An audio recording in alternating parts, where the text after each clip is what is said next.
Hello, everybody. Can y'all hear me?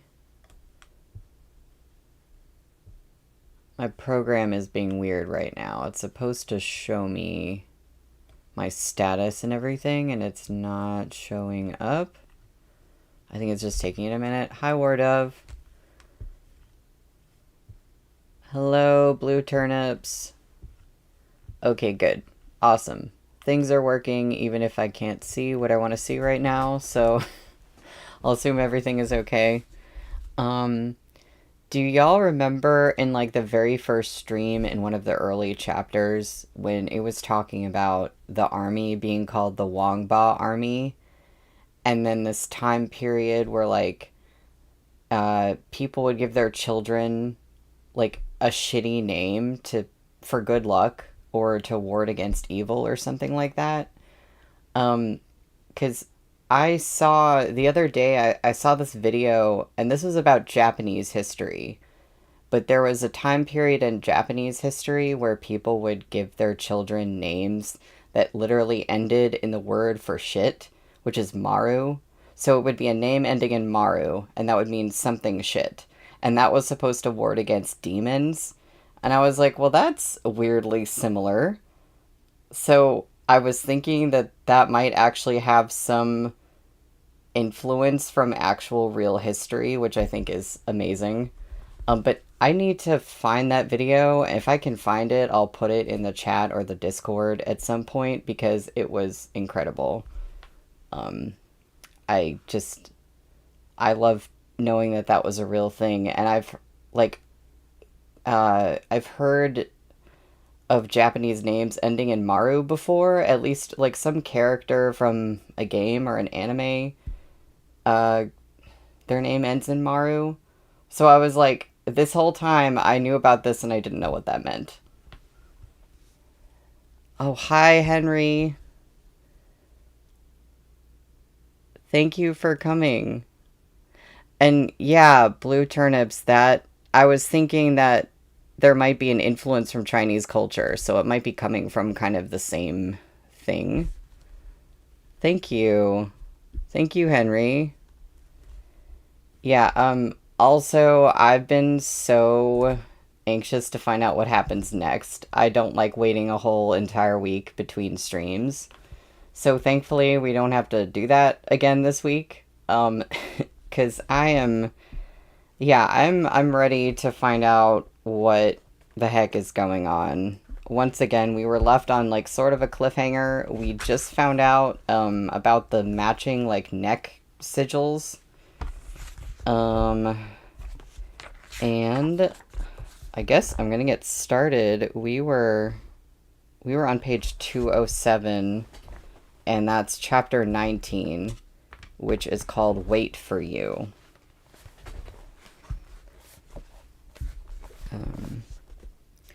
Gumong stared at the person pacing in front of him, hesitant and wary, lost and confused. At length, he stepped forward and cautiously touched the side of Moshi's neck. Moshi jerked his head up, glaring at him through slightly reddened eyes. His breathing was roughened by intense emotion, his lapels gaping slightly. His lapels gaping slightly. The lotus sigil on his neck rose and fell, throbbing vividly at the artery. While he obviously hadn't undergone demonic tempering, in his current state, he was no different from a beast. "What are you doing?" Gumong said in confusion. "But I don't know you. Why would you have one too?" To Moshi, this question was a violent stab. His hatred and pride made him cruel. He slapped Gumong's hand away, snapping, "I never needed something like this. You're the one who forced me." Gumong looked up at this man, who was on the verge of a breakdown. In that dim woodshed, where no one else could see him, in front of Gumong, the grown Shiha Jun was as volatile as the youth he had once been. "Hasn't it always been you?" Moshi's chest throbbed, and even the tails of his eyes were red. It was you who provoked me, you who came to find me. For better, for worse, for richer or poorer, no matter what the future held. It was you who came to my side with a smile.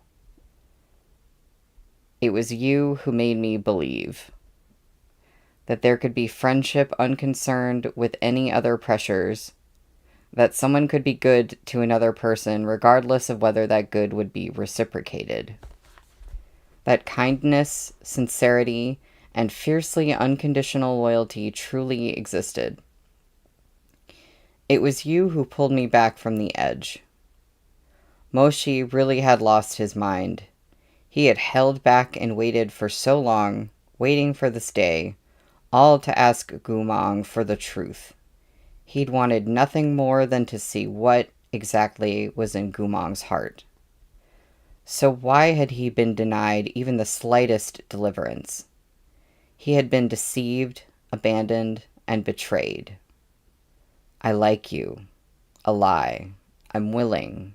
A lie. I won't leave you. A lie.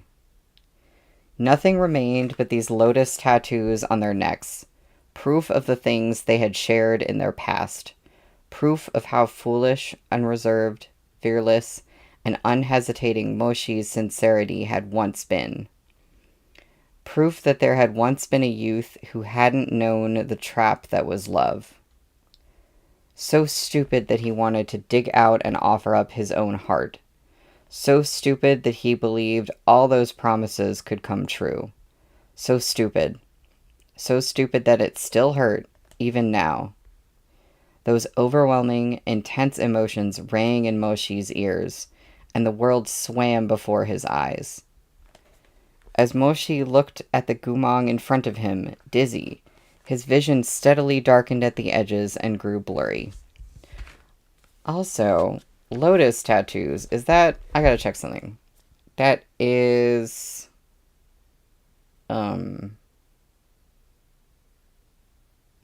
Is that a lotus flower on the spine art? Sorry if you can't see it very well, but I think it is. So I think that's what the little spine art logo thing is like in reference to. Because I was thinking that was significant, but I was waiting to find out what the deal was with that. So I think now we know. He seemed to see the youth who had once stood on the deck of a ship. So close, yet so far. So familiar, yet so unknown. Standing with his back to the sea wind, black robes draped over his shoulders, bandages wrapped around his waist, and a crooked ribbon tied over his brow. He sneered, "I really will kill you."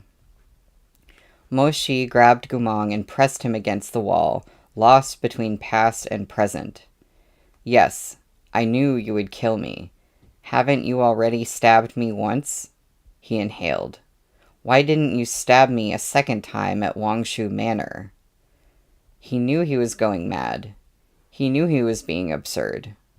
But how could someone who would always rigidly control themselves hold back once they exploded? All Moshi had wanted was a single backward glance, an answer, nothing more. "It was you who gave me faith, and in the end, you were the reason I lost that faith. You said I didn't care about anything, that I had nothing to lose, so it didn't matter." Moshi's voice softened as he choked up. "But when you stepped onto that path, do you know what I lost? Do you know what I lost?" Moshi quickly turned aside, lowering his head. Only after recovering for several seconds did he speak again, his words clipped with hatred. "I was never the person who didn't care. It was you. I wish I could..." He stopped. Gumong had reached out, carefully and hesitantly cupping Moshi's face. Don't be so sad," he said. Moshi whipped around, meeting those limpid blue eyes that looked like they had been washed with seawater. I don't know what you're talking about. But can you not be so sad? Gumong said slowly and with difficulty, pausing clumsily on each word. Don't be sad. It was as if a molten sword had been plunged into water. Steam hissed as the water boiled, but that crazed heat was instantly quenched. Moshi's blood gradually cooled, and reason seeped back in.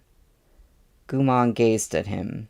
You're not a bad person, he said slowly, cautiously, lashes trembling. I don't know you, but you're not bad, so don't be sad. Moshi felt profoundly unwell. Hatred, frustration, ire, and something else he couldn't place, all of it coursed through his heart. He looked at Gumong's familiar features and at those unfamiliar blue eyes. This same man had once gazed at him with deep black eyes, smiling, and called to him, Moshi, it's fine. Don't be sad. No matter what, we'll always be together. No matter how hard things get, I'll pull through. Come on, let's go home. Moshi was suddenly overcome with exhaustion. He closed his eyes, near drained, like a dying eagle using the last of its energy to feign strength. I'm not sad. It was obvious that Moshi hated Gumong deeply, hated that he couldn't choke him to death with his own hands. See if he could keep escaping, keep lying, keep leaving him then.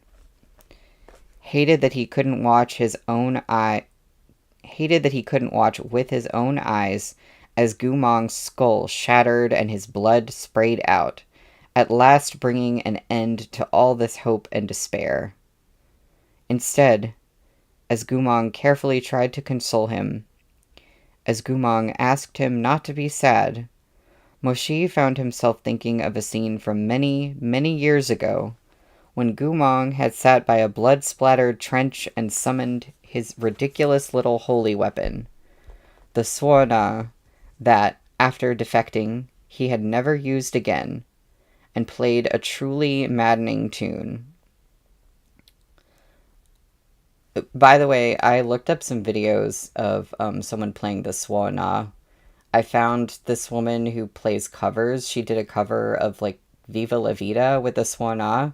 It's a really interesting sound. It kind of almost sounds like a recorder, but really loud. So I can imagine someone poorly playing a Suona would be particularly uncomfortable. It had been such a crappy song. Everyone who heard it had covered their ears and cursed, demanding to know what the hell he was playing. Was he a wailer at a funeral? Gumong had merely flung his head back and laughed, then continued to puff out his cheeks and play Phoenix Homage. Oh, there's a footnote. This is a cheerful folk piece by Wei Zuyo. He had played so soulfully, so seriously. But when Moshi had glanced at Gumong out of the corner of his eye, he'd seen that his eyes were wet.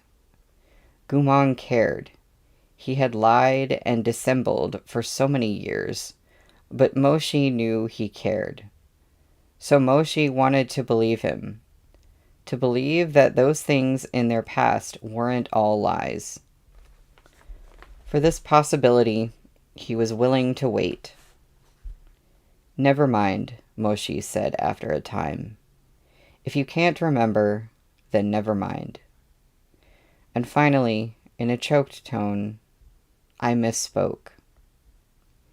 After another interval, Moshi stood up and carefully fixed his collar, smoothing every last wrinkle to hide that lotus tattoo on his neck. No matter if you've really forgotten or if you're pretending, I'll wait. I'll wait for a conclusion. I'll wait for you to tell me the truth." The rims of his eyes and the tip of his nose were yet red. "You'll wait for me?" Gumong asked blankly. "Yes, I'll wait for you. No matter what, I'll wait for you. I'll keep waiting, no matter how long it takes. But remember this. If you lied to me again, if I find out you're still lying to me, I won't be stabbed in the same place twice. I will make you live a life worse than death." It was very quiet in the shed. Gumong lowered his head to think for a while before he spoke again, confused. "What's a life worse than death?"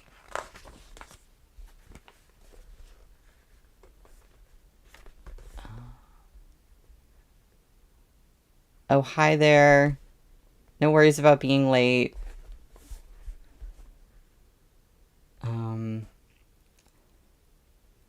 That bewildered and innocent tone drew Moshi's wintry stare, but with the red wetness lingering at the corners of his eyes, his glare seemed less sharp than usual. Gumong felt that gaze and looked up at him. He knew this man had broken his sword array and stripped him of his sharp claws. Yet unlike all the others, he hadn't bitten through Gumong's neck or degraded him. So he asked, cautiously, "Does a life worse than death mean you'll spare me?" Silence. "No." "But you didn't kill or beat me. I don't beat imbeciles." Gumong didn't say anything, but continued to look at him. Then he moved closer, sniffing. Because he does wolfish things because he thinks he's a wolf. Moshi held a palm up to the tip of Gumong's nose to stop him.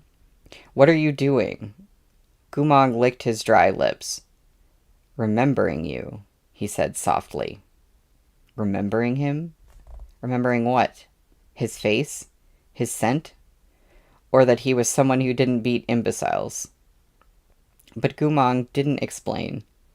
He'd more or less lowered his guard. Or perhaps it was less that he wanted to lower it, and more that his long starvation had stripped him of his strength. He no longer cared about Moshi. In any case, the sharp fangs that were his last remaining defenses were useless against this opponent. Gumong slowly ducked his head and curled up in his corner. Those lupine eyes glimmered in the darkness and blinked tiredly. "Thank you," he said. "You're the only one willing to give me a life worse than death." These words fell to the bottom of Moshi's heart. Caught off guard, his chest ached. He stood there for a while, looking around the dilapidated little shack, looking at the little mattress with its exposed cotton stuffing and the silhouette curled up in the corner. Moshi closed his eyes tightly, long lashes fluttering. In the end, he left and got some flatbread and hot soup. He held them out to this man who was on the verge of starvation. "Eat." Gumong quickly came over to sniff the food. He swallowed thickly at the scent before hesitating. "But you didn't bed?" The moment he said the word bed, Moshi's expression turned furious, and he wordlessly smacked a flatbread right onto Gumong's face. When Moshi returned to his manor, it was already the dead of night. "My lord, you're back. Ah! What happened to you?" "I'm fine. But why are your eyes red?" Flying sand. Moshi turned his back on Li Wei and walked to his bedroom without looking back. He'd spent hours at Luomei Pavilion, but he wasn't remotely sleepy. After tossing and turning in bed to no avail, he draped a black fur coat over his shoulders and stood in the courtyard cloister, looking at the moonlight from the hall. Gumong's sickly face was still flashing before his eyes, impossible to escape. Was his mind actually broken? When the Liao Kingdom sent him back, had it really been for peace talks, or did they have some other motive? Mo Shi racked his brain, trying to piece everything together, but no matter how he tried, his train of thought still stopped on those lupine blue eyes. Thank you. You're the only one willing to give me a life worse than death. Mo Shi closed his eyes. It was a long time before he went to Luomei Pavilion to see Gumang again. Firstly, his work started to pile up, and secondly, Luomei Pavilion remained Murong Lian's territory. It would be unwise to go there often. Only once, when Mo Shi was leading imperial guards on patrol within the city, did he glance at Luomei Pavilion's courtyard. Gumang was once again squatting there, looking at the fish, that dirty black dog at his side. Everything was as it had been. In the blink of an eye, the end of the month arrived. Outside the Bureau of Military Affairs, the first heavy snow of the year fell. It was an unnaturally cold evening, and most of the members of the Bureau had left early to enjoy their time at home. Some young cultivators had taken the opportunity to go back to the city to drink and feast before nightfall.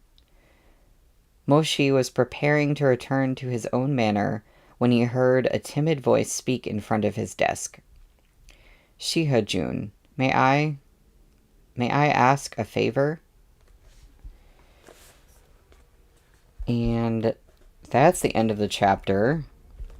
And we're on page 215 for chapter 20, which is called Gumang Goes Berserk.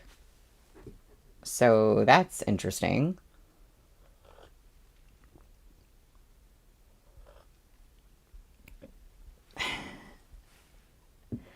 Yeah, Henry, I think you were right. Mo Shi was not that far away from throwing himself on the floor and sobbing. Hi, Rena. Okay, chapter 20. We're going to find out why Gumang goes berserk, I guess. The woman standing before him was a very low-ranked cultivator of the Bureau, roughly 40 years old, and usually the quiet sort. Somewhat surprised, Mo Shi asked, "What is it?" I got a message from the academy a moment ago, saying that Chang Feng-jun's daughter hit my daughter and injured her. I'm worried and want to go check on her, but I still have a number of files left to sort. As she spoke, she couldn't hide the embarrassment and anxiety on her face. I've asked many of my colleagues already, but they're all busy.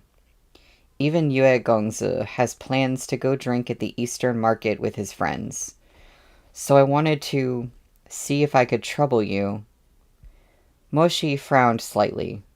He wouldn't mind helping her, but this Chang Feng-jun, who had laid low for many years, seemed to be popping up a little too often these days.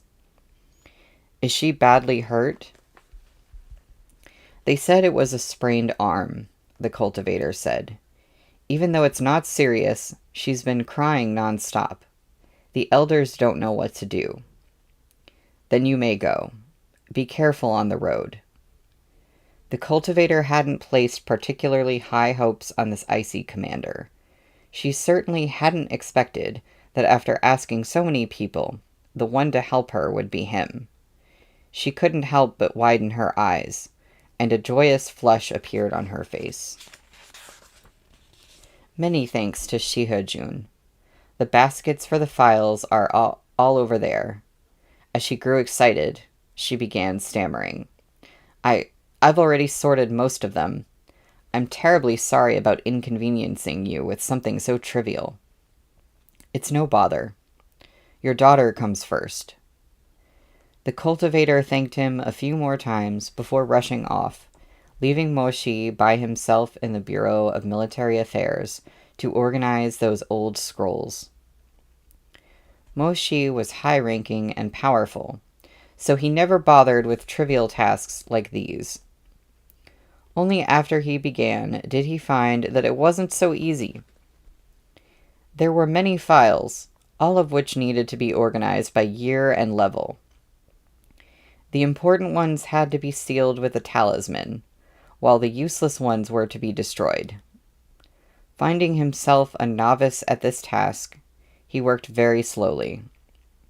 By the time the files were mostly sorted, it was already quite late. One last box remained. The dusty chest held the records of a past bureau cultivator. When Moshi glanced at it, he saw a familiar name on the side. He stood still for a moment, his eyes downcast, but he couldn't resist taking out Gumong's file. He brushed away the accumulated dust and spread out the pages with care. A great deal of information was contained within. Gumong's family background, slave registry, holy weapon, and favored methods of attack. Moshi read it over, flipping page after page as he stood there unmoving, until he had finished the whole stack from beginning to end. A sheet of silk paper fell out from the rest of the files. The yellowed silk was emblazoned with the dignified words, Cultivation Academy Ethics Examination, 33rd Year. Moshi was stunned. Was this Gumong's final exam from the Cultivation Academy? Sure enough, he looked farther down and saw that familiar handwriting, wretchedly messy. The contents rendered Moshi speechless. Cultivation Academy Ethics Examination, 33rd Year. Answering cultivator, Gumong. Question.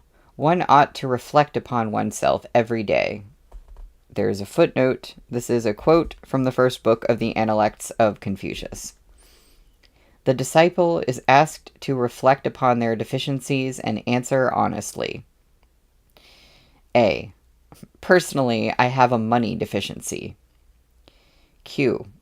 When cultivators of Changhua exorcise demons, what 3 things must they avoid? How should they be avoided? A. 1. Beware a client who lacks money. 2. Beware a client who runs away. 3. Beware a client who's running away with the money. How to avoid? It's best to demand a deposit before getting rid of the demons. Never work on credit. Q. Please list the 3 kindest and most benevolent elders Changhua has known since its founding. A. No idea, but the 3 most shameless are... An enraged examiner had burned 3 holes into whatever followed, so Moshi would never learn exactly what names Gumong had written. Moshi examined that answer sheet, seeing youth in every brushstroke. He was both amused and depressed, and he stared at it in a daze for a long while until a clamor rose outside. No! Help! Something's happened at Luomei Pavilion. Luomei Pavilion? Moshi was alarmed. Gumong? The commotion was sudden, and by the time he rushed outside, only 24 soldiers on night patrol had yet arrived. They had arranged themselves into a demon-hunting formation and were now staring at Luomei Pavilion's main gate, which was on the verge of crumbling.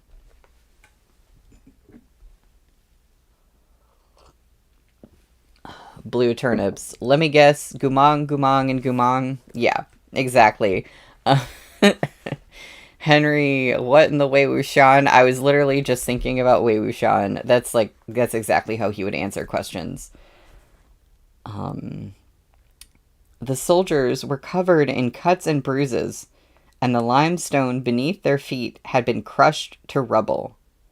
The surrounding streets fared no better. A number of shops had collapsed, their tiles and bricks scattered, and their splintered wood smoking. The cultivator at the formation's head shouted when he spied Moshi. General Mo, what happened?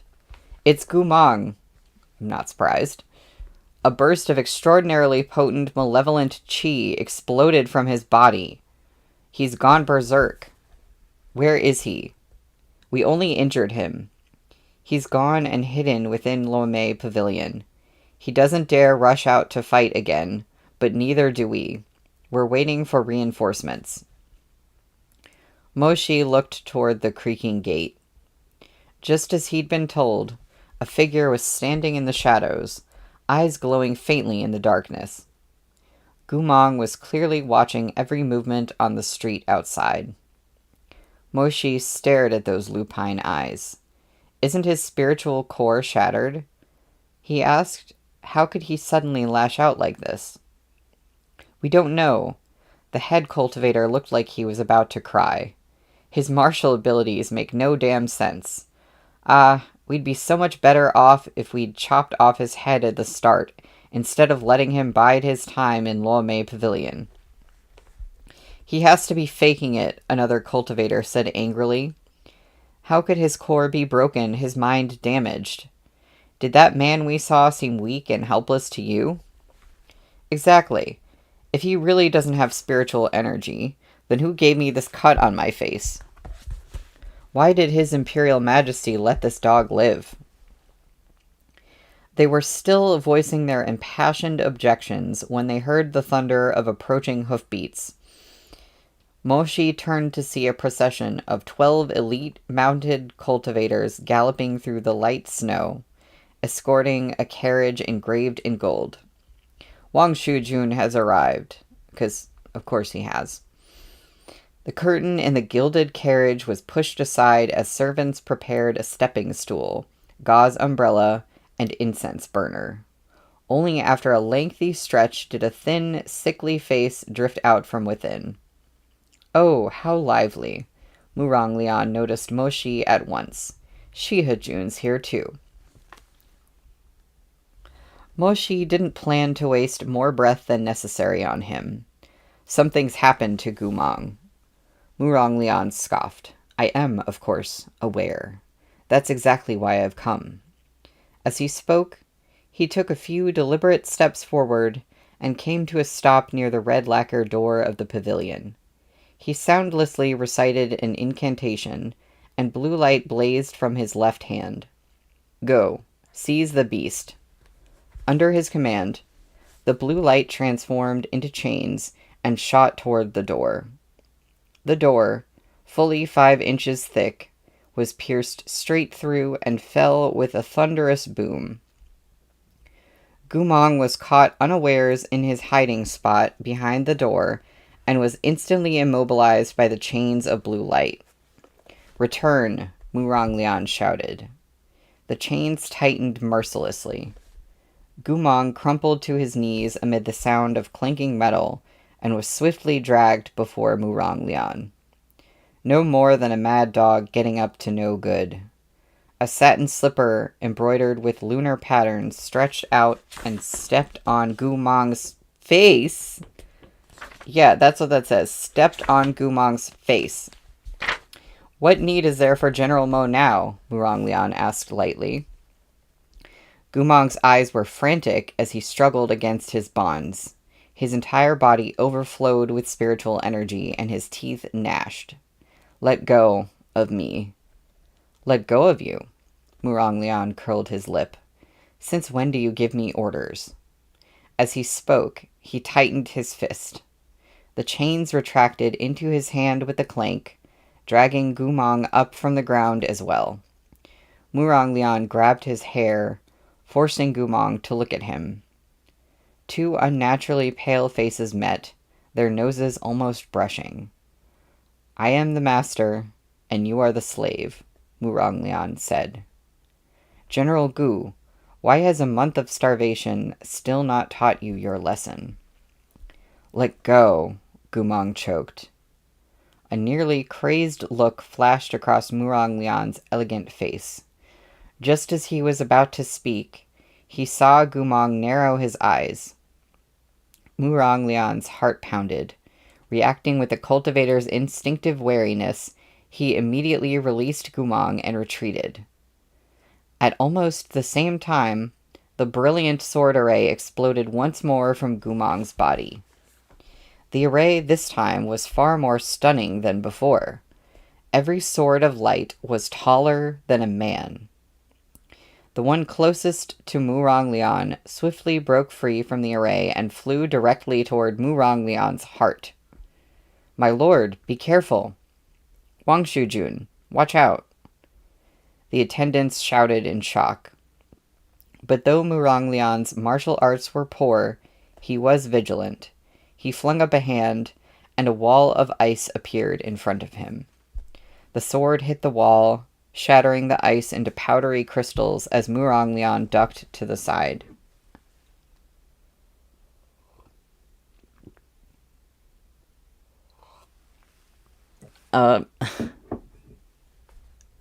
Blue turnips. I always thought that Moshi and Gumong are what would have happened if Arha had been about a bratty bottom disciple Moran and a top Shizun Chuaning. Yeah, I keep kind of thinking that it's like them, but a little bit flipped. I kind of wish that Muranglian had been stabbed by the array just now. Anyway, it was enough to dampen the force of the blow. The sword of light tore a hole in his robe rather than his flesh. Muranglian landed on the ground, staring at Gumong.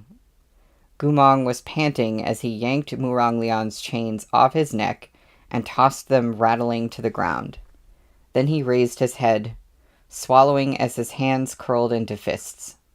A torrential, unceasing flow of spiritual energy burst from beneath his feet, so powerful that the weaker cultivators in the formation at once collapsed to their knees, coughing blood.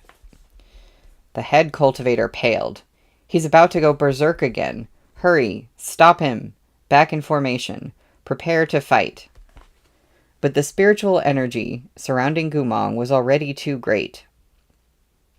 Not only were the cultivators physically unable to approach, their spells couldn't breach the defense put up by those swords of light. Just as Gumong was about to lose control again, a glowing blue talisman appeared in Muranglian's hand. He tossed it out with the cry, "Water demon, rise!" A chill wind blew, and the shapes of over a dozen blue demons crawled up from the ground, screaming as they rushed Gumong's sword array. One water demon was sliced to shreds by the sword of light, only to be replaced by another, surging forth one after the next without end. In this way, though they struggled mightily, they steadily pressed near to Gumong. "Take him down," Muranglian shouted sharply. The water demons rose with a shriek, sweeping up wind and snow as they sped toward Gumong. Yet with a single gesture, Gumong sent a sword glare exploding from his fingertips that demolished a dozen of the apparitions at once. He lifted his head, those blue eyes staring menacingly at Muranglian. Then he pelted toward him through the falling snow. Shocked, Muranglian instinctively took half a step backward. "What are you doing?" he demanded.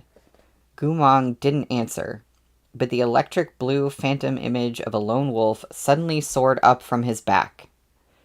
At the sight of that wolf, Moshi roared, "Muranglian, get back!"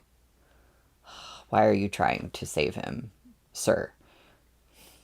Muranglian wished to do just that, but a malevolent chi he had never felt before was pinning him in place, rendering him immobile. Gumong came ever closer, step by step through the snow. As Muranglian stared at him, he found himself thinking that Gumong was like a wolf king about to deal a killing blow. His hair stood on end before the aura of brutal cold. "Gumong, how dare you? What do you think you're doing? How dare you?" Of course Gumong dared. He lifted a hand, and several blazing fireballs ignited in his palm to hurtle straight at Muranglian. A series of explosions rocked the street as each fireball smashed deep holes into the earth. Broken bricks went flying, leaving the cultivators no choice but to ride the winds and dart into the air to escape his attack. Muranglian's expression became even more sinister. His face, ordinarily so pallid and sickly from his dependence on ephemera, flushed with a faint but furious red. He stood in mid-air, jaw clenched. "You unrepentant bastard." Gumong reacted to exactly none of Muranglian's words. With a wave of his hand, flames appeared at all 5 of his fingertips. "I hit you the first time because you stepped on my head." Muranglian stared. "I'm hitting you now because I'm hungry." "Because you're what?" Muranglian asked incredulously. "You didn't let me eat," Gumong said slowly, each word sonorous. "I am hungry." Flames blazed to life as Gumong waved a hand to cast a spell. Muranglian's pupils shrank. You can hear me clapping in the background. In that critical moment, faster than anyone could speak, a sandy barrier burst up from the soil of the road. The ensuing wind bowled Muranglian over as the barrier blocked the onslaught of Gumong's fire. Muranglian crawled pathetically upright and coughed, ferociously wiping at the dust on his face. He turned to see Moshi standing nearby, controlling the protective barrier. Muranglian stared at him and brushed the dirt from his clothes. "You knocked me over on purpose," he snarled. "Get behind me. You're no match for him." Muranglian's thin lips parted. He was about to reply when he heard an ominous crack. That thick protective wall was crumbling. Amid the falling dirt and sand, a dagger wreathed in black mist broke through the final translucent edge of the barrier and shot directly toward Muranglian. That dagger. Moshi's blood ran cold. That was the same demonic weapon Gumong had summoned on that Dongting warship. The Liao Kingdom dagger he'd shoved between Moshi's ribs. But demonic weapons and holy weapons had a crucial similarity. They both required an incantation to be summoned. Gumong had lost his memories, so he should also have lost the ability to summon this vicious blade. And besides, his spiritual core had been destroyed. So how... Moshi had no time to finish the thought. The dagger struck through his barrier like lightning. But Moshi knew Gumong's maneuvers. He turned to shout at Muranglian, "Duck left." Startled, Muranglian hesitated. The dagger was aimed at his left, so all sense told him to dodge right. Why was Moshi telling him to go left? The momentary hesitation cost him his chance. That dagger was indeed shooting toward his left, but at the last second, it streaked right like a cunning snake. In the instant before the dagger pierced Muranglian's flesh, Moshi darted forward and shoved him out of the way. The dagger sank into his abdomen. Blood spurted into the air. I can't read because I'm upset. And now he's just gotten stabbed with it a second time. So that's very symbolic. The crowd paled. Shihajun, are you all right?" Moshi couldn't hear any of their words. He panted, his hand landing on the dagger's hilt. He yanked it out in one powerful tug, and scarlet splattered onto the ground. Moshi stared into the distance, eyes dark. Amid the flying sand and falling stones, Gumong still emanated powerful spiritual energy. Between Gumong's bloodthirsty expression and the blade dripping in his hand, a wind from many years ago seemed to blow once more into Moshi's ears. Back then, Gumong had told him, "As a general, as a soldier, and as a person, you can't be too attached to past affections. We were brothers once. This is the last thing I can teach you." Moshi suddenly couldn't hold back his desire to laugh. In the end, his hatred had only deepened. Ha ha ha! He'd already risked death at Gumong's hand. What was this petty wound compared to that?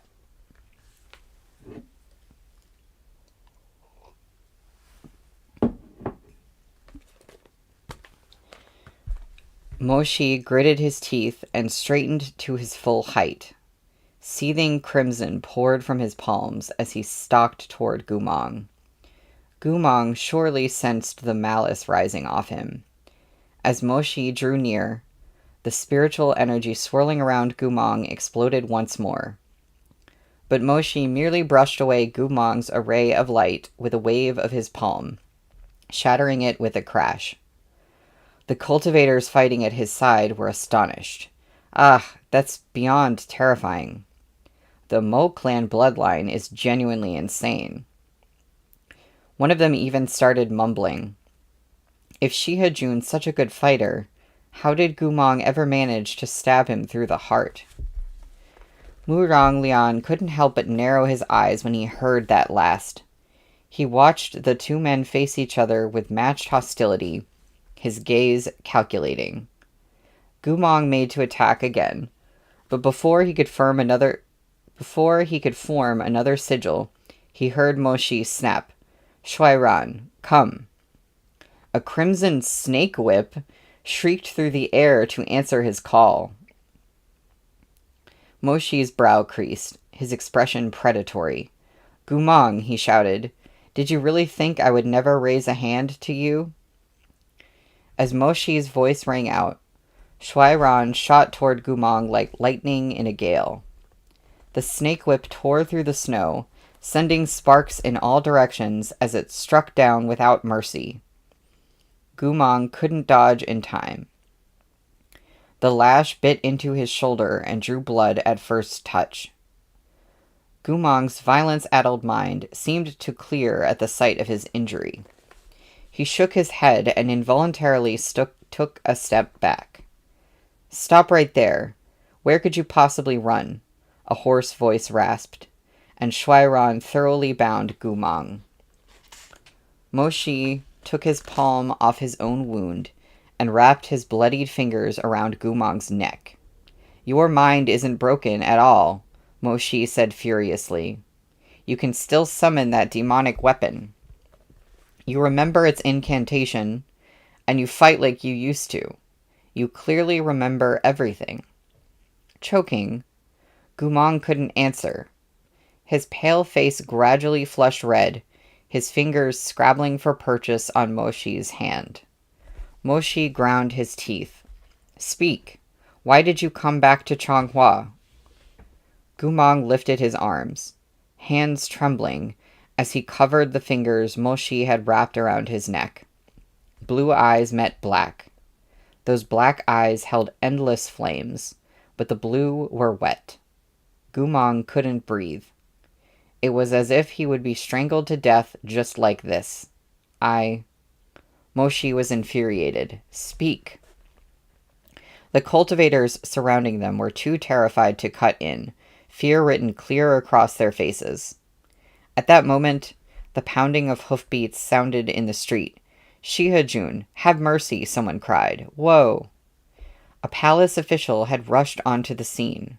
She reined in her spirit horse and leapt off its back to kneel in the snow, her breath fogging white in the freezing air. "Shihajun, please have mercy." She performed obeisance to both Moshi and Murong Lian. "Wangshujun, Shihajun, His Imperial Majesty has learned of this matter and sent this subordinate to arrest the criminal Gumong." At this moment, Moshi was blind and deaf to any and everything around him. It was thus Murong Lian who turned to ask, "What do you mean? Where would you take him?" "Wangshujun, His Imperial Majesty has ordered me to take Gumong to the palace. Upon hearing of this incident, His Imperial Majesty summoned the best doctors in the nation. Right now, they're waiting in the palace to once again examine Gumong." She glanced at Moshi's hand, wrapped around Gumong's neck, and hastily added, "This matter is of grave importance. You must not execute him without the Emperor's leave." That is the end of the chapter. And we're on page 229 for chapter 21, which is called Have Mercy, fittingly. And I guess now is a good time to take a 10-minute break. I'm just gonna look at your messages really quick before I do that. A lot just happened.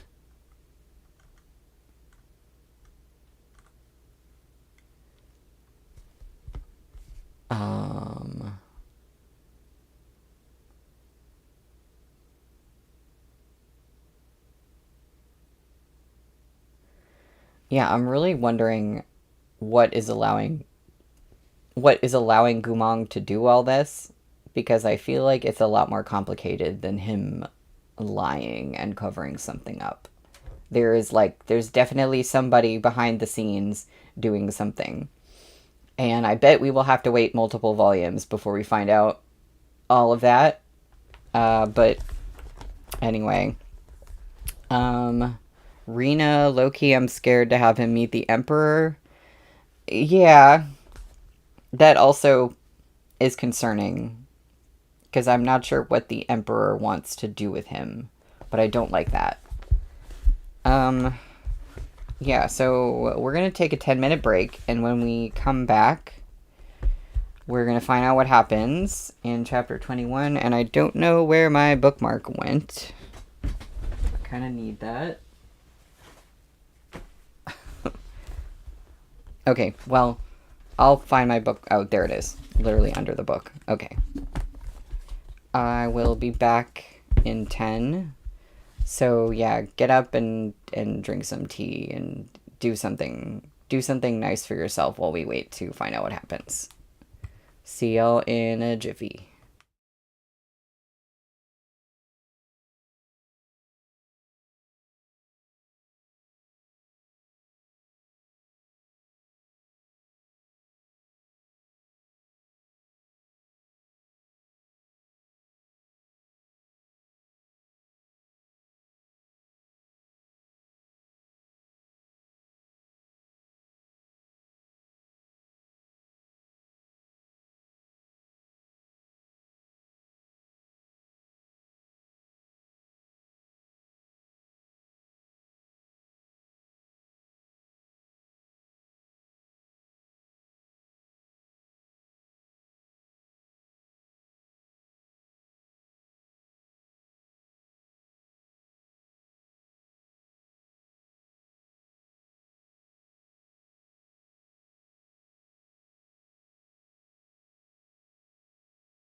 Hello, everyone. I am back.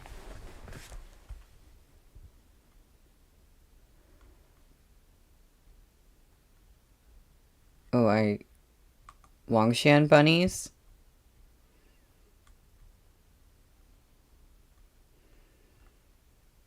Oh, Henry, thank you.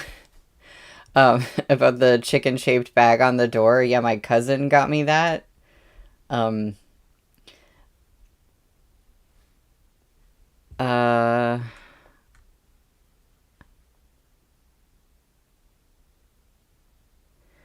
And also, Henry, I'm also scared if they want to experiment on Gumong, because it's interesting that the Emperor is like, get the best doctors that you have, and he's trying to keep him alive. And I'm like, okay, so what's up with that?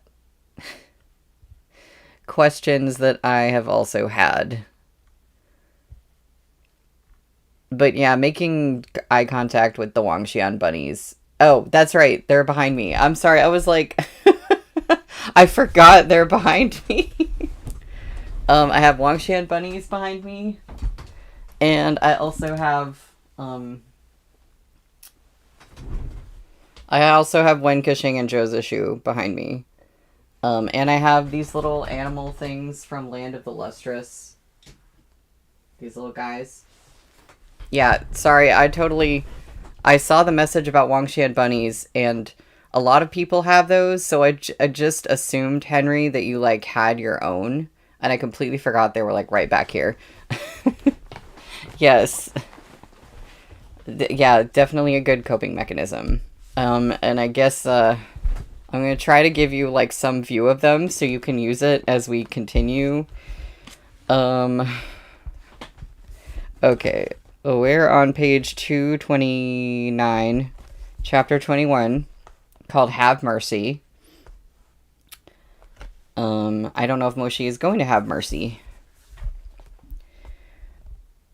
Moshi didn't spare her a glance. He continued to stare murderously into Gumong's eyes. The official knew Moshi's temper was fierce, and that he was unpredictably impulsive, so she didn't hold back a cry of warning. Shihajun. Still, Moshi said nothing, as if he was enduring something with all his might. Only after several long moments did he loosen his grip, letting Gumong fall to his knees in the snow. He turned to look at the wind-blown flurries, and his vision gradually blurred.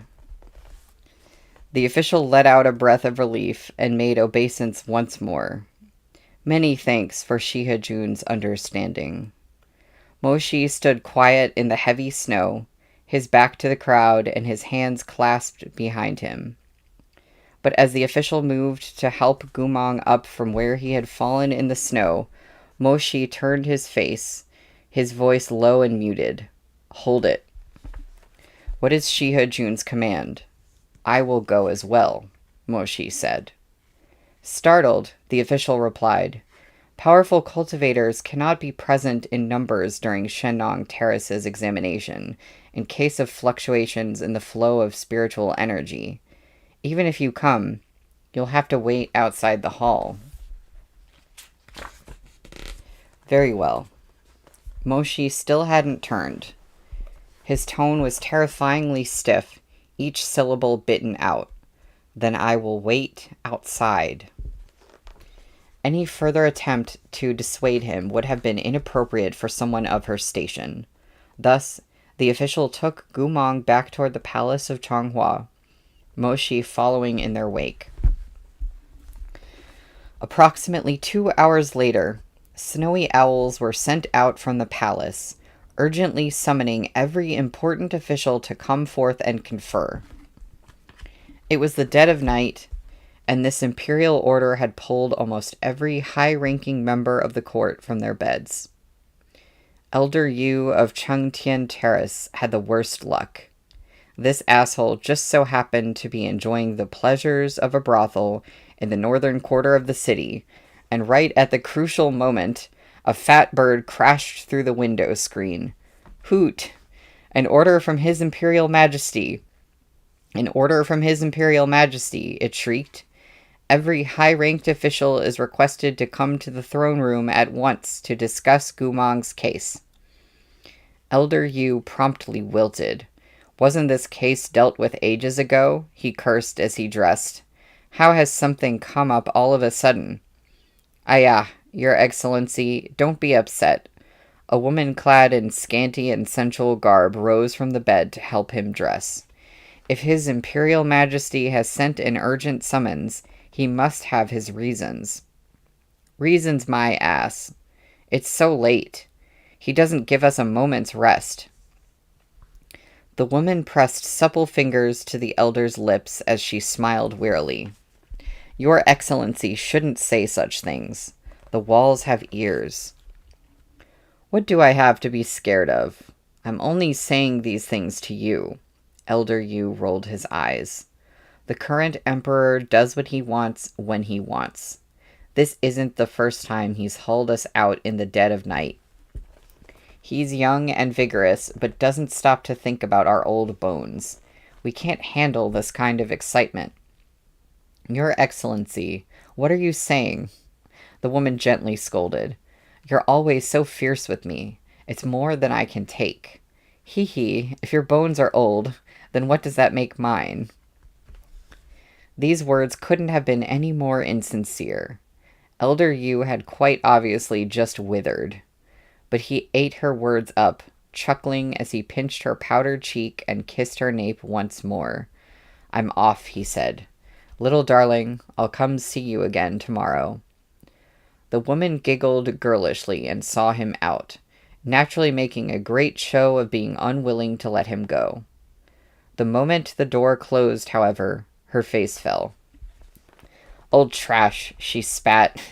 Can't get it up and looks like a damn toad that's taken a dung bath. I sure as hell wouldn't be serving you if you weren't so rich. She moved briskly behind a screen to bathe herself and change into clean clothes, then sat at the dressing table to redo her makeup.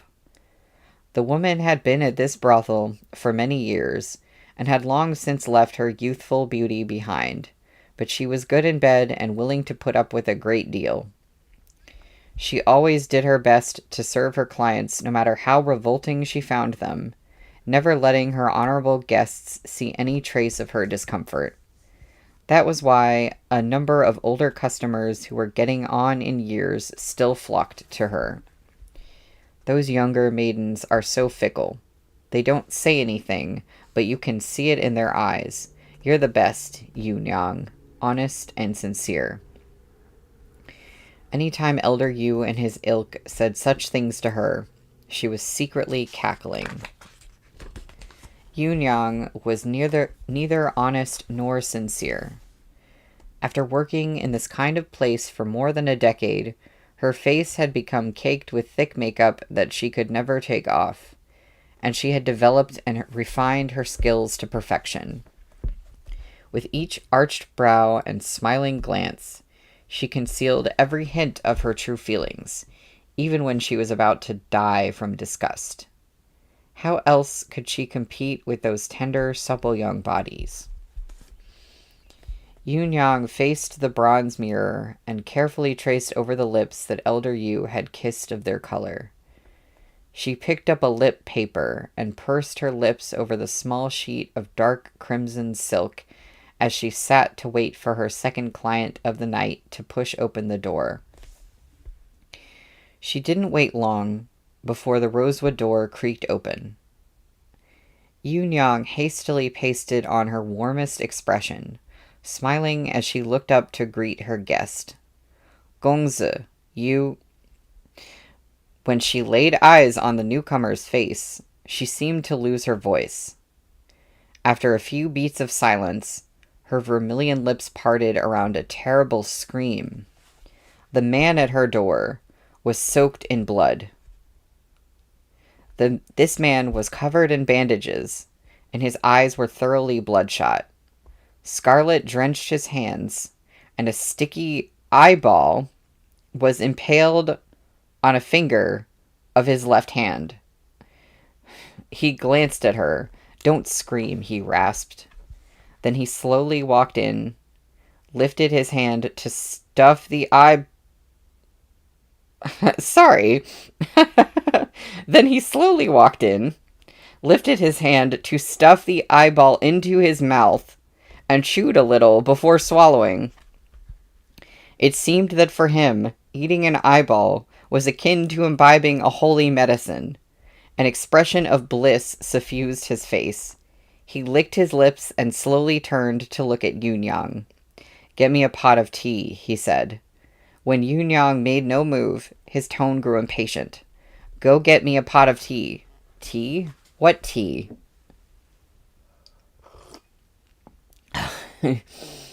Yeah, trigger warning, eating eyeballs. That's a certain very specific kind of gore. Scared out of her wits, Yunyang slid from the embroidered bench with a thump, her body convulsing uncontrollably.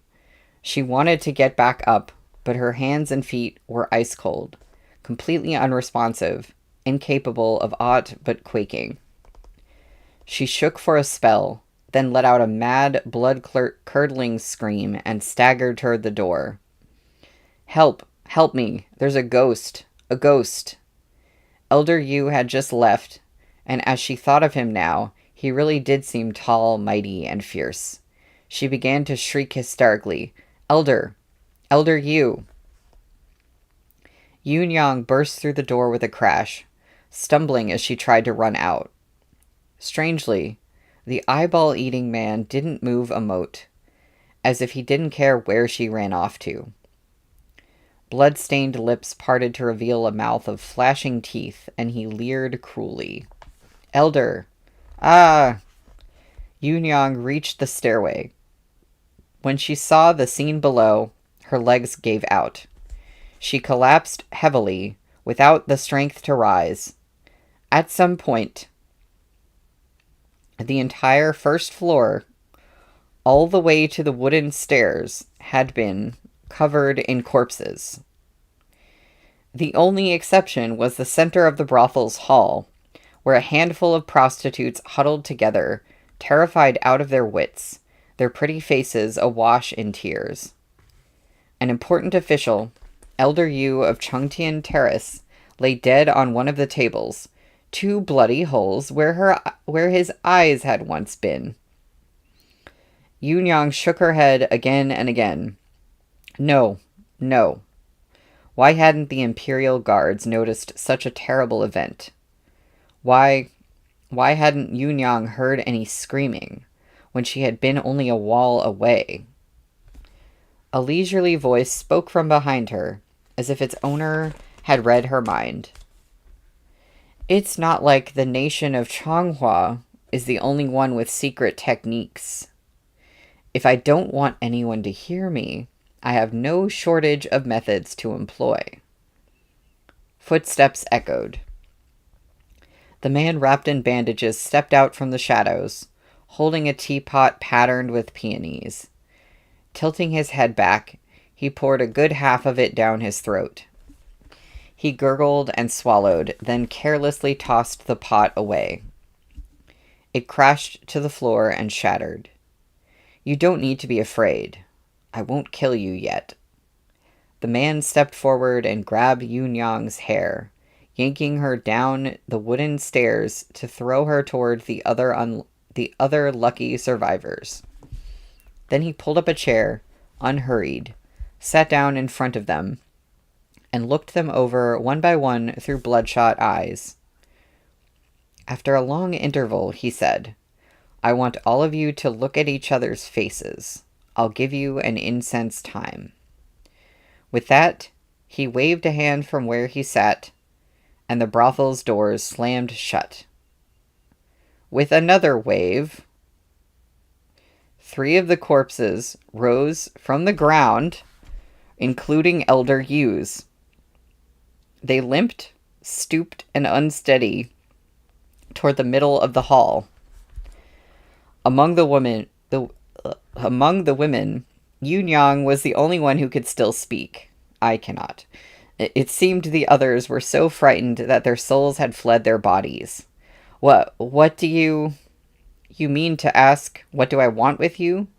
The man spoke for her, then laughed derisively. Didn't I already say it? I'm giving you an incensed time to look at each other's faces. But then what? Then what? The man carelessly stroked his chin, taking a moment to think. It was as if this extremely simple question had stumped him.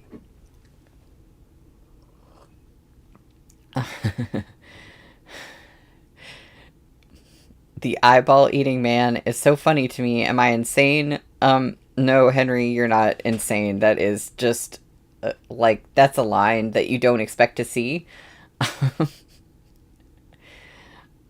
Shuiyang, is that you?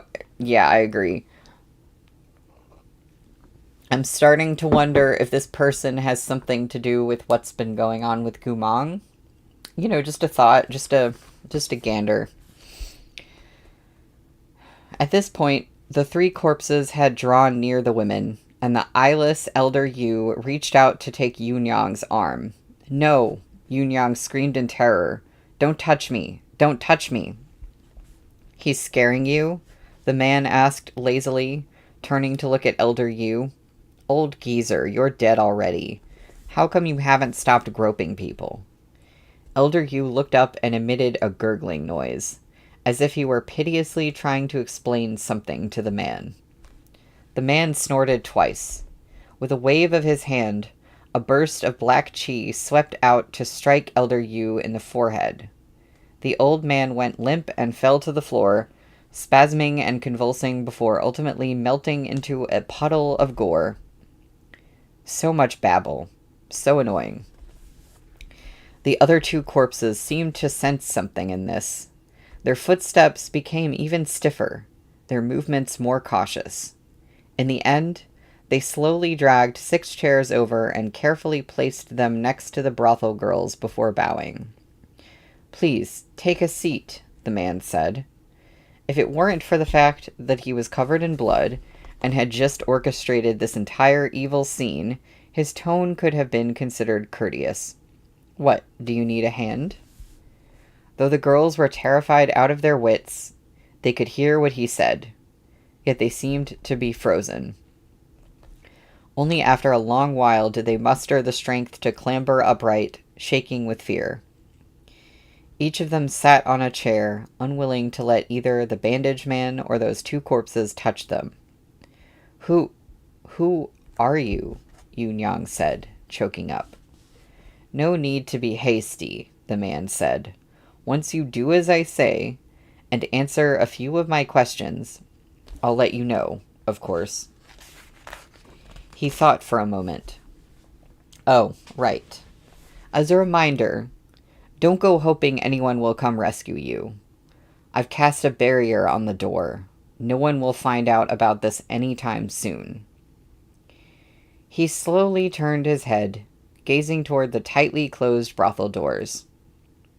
He licked his lips, the red in his eyes deepening, and laughed. Shall we get started? Perhaps Luomei Pavilion had drawn away the Imperial Guard's attention, or perhaps the bandaged man's secret techniques were as powerful as he claimed. For the time being, just as he said, not a soul knew what was happening in the north quarter of the city. Chonghua's imperial capital was yet peaceful.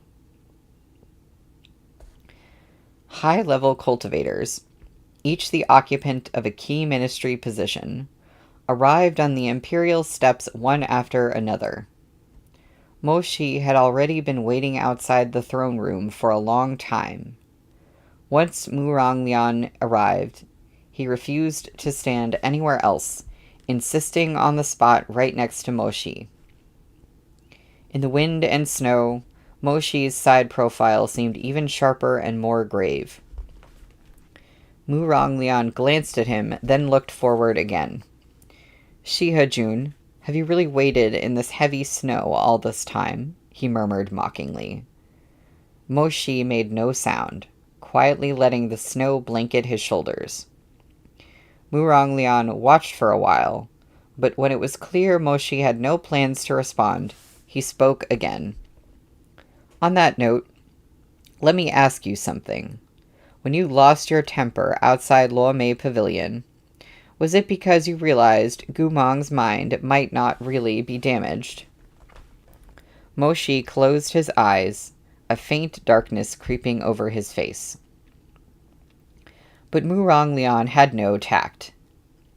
He continued without reservation. Would you really have choked him to death if no one had intervened? From what I know about you, I doubt it. Moshi remained silent. The two of you... Finally, Moshi wheeled around and snapped. Muranglian, are you done? The snowy night was still, the atmosphere outside the hall solemn. Shiha Jun's outburst frightened every cultivator on the scene. They craned their necks to peer toward the source. Muranglian's pride had been dented, and his face flashed green, then pale, in bursts. Right as he opened his mouth to say something, the red lacquer doors opened, and a messenger official emerged to perform obeisance to these important officials. Honored Shenjun, His Imperial Majesty invites you in. Muranglian ground his teeth. Just you wait, he snarled. Moshi swept furiously forward, the dagger at his waist flashing as he left Muranglian behind. That's the end of the chapter, and chapter 22 is called Fighting Over Him. I really was not expecting us to go in this direction, this stream. Like, this feels very soon. But I definitely have a theory about the guy, the eyeball eating man. The eyeball man, we'll call him. My theory is he's from the Liao Kingdom, and he is somehow controlling some of the things that Gumong did. And he caused a ruckus to create a distraction so he could do his weird eyeball zombie thing. That's what I think is going on. Anyway, chapter 22. The great hall was filled with candlelight, and the stout coal brazier? Why are there's so many words that I read but don't actually hear spoken out loud. The stout coal brazier within burned merrily. Flanking the brazier were a pair of auspicious beast statues that had been enchanted to move. One functioned as a bellows, opening its mouth to shout. His Imperial Majesty awes the 9 provinces, as it made the fire blaze more brightly.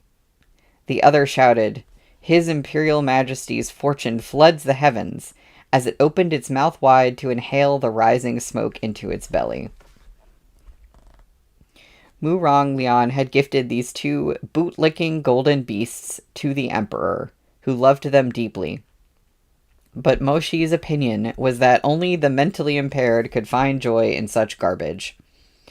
At present, these 2 bootlickers had just finished their inhale and exhale routine, and they let out twin metallic belches before curling up by the brazier and falling still. Moshi glanced across the palace hall. Almost every Shenong Terrace healer was present. Gumong was restrained in the middle of the hall, guarded by the elite cultivators of the palace. Someone had put him under a hypnosis spell, and he was presently unconscious.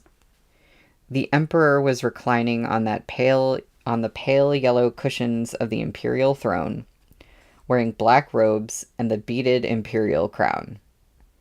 His face was jade-like in its beauty, his features exuding a clear willfulness. He had been resting with his eyes closed, but upon hearing the rustling of robes and hurried footsteps, he opened them and glanced down. Everyone's here? Your Imperial Majesty, Elder Yu of Chengtian Terrace has not yet arrived, an officer replied. The Emperor scoffed. The old geezer's getting on in years.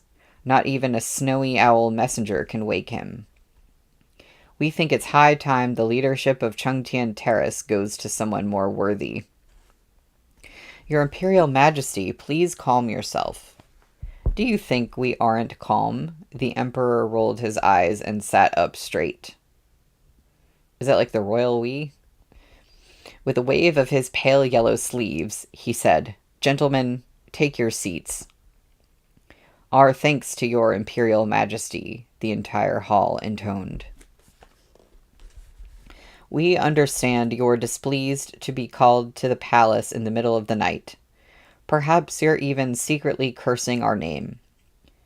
One of the old nobles had barely sat down before the statement made him fall in haste to his knees. What is your Imperial Majesty saying? All right, get up. Don't give us that load about emperors needing to set an example for their subjects. It's so annoying. If you want to curse us, then curse away. As long as you don't let us hear it, you can curse to your heart's content. A few old nobles looked at each other. This youthful emperor of theirs was possessed of a strange and intractable temperament, which to a one they found unfathomable. Although he manifestly shared sentiments with the conservative senior nobles, to the point that he had removed Chonghua's greatest slave-born general not long after his ascension, his manner was consistently unorthodox, and he approached every situation as if determined to establish a new world order. We know you want to get out of here to go back to sleep, mollify your women, and visit your prostitutes, the Emperor said wearily. We will be brief. They were struck speechless. This was simply absurd. Did any other emperor in the 9 provinces and 28 nations behave like this? Elder of Shenong Terrace. This subject is here. Report on Gumong's condition tonight, as well as the results of the examination. Understood. The leader of Shenong Terrace stepped forward, made an obeisance, and relayed his account of how Gumong's spiritual energy had suddenly gone berserk. Then he said, The spiritual core inside Gumong has indeed been broken. He has no spiritual energy, but... But what? The Emperor asked. The healer lowered his head. We found powerful, malevolent qi in his chest. The Emperor mulled this over. Malevolent qi. Yes, this official has determined that Gumong became frenzied due to this malevolent qi. Unfortunately, Chonghua has always followed the righteous path and has no contact with immoral demonic ways, so Shenong Terrace's knowledge of such things is limited. All we can say for certain is that the Liao Kingdom must have done something to Gumong's heart.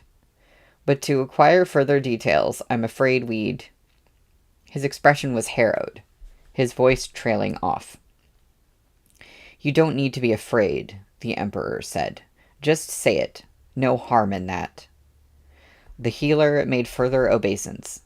I'm afraid we'd need to wait for Gumong to die in order to dissect his heart, he said. You mean if we wanted to know what's wrong with him right away, we'd need to kill him right now? The healer hesitated. Yes. Useless trash, the Emperor spat. The Shenong Terrace elder fell to his knees in terror. Your Imperial Majesty, this official is incompetent. You are indeed.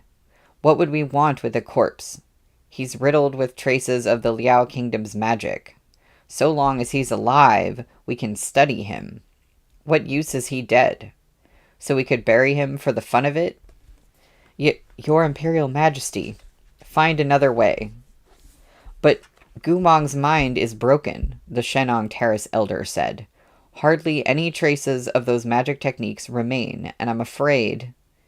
It was then that Murong Lian lazily raised his voice.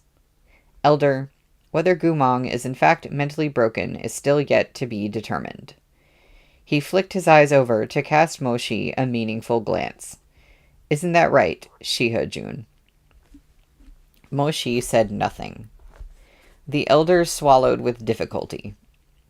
It was already terrifying to be called useless trash by the emperor, but now Wang Shujun was interrupting him, and the ruthless killer Shiha-jun had gotten involved too.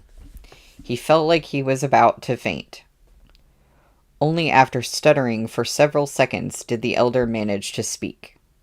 But this official has examined him multiple times. Gumong truly can't remember anything. His nature is completely bestial.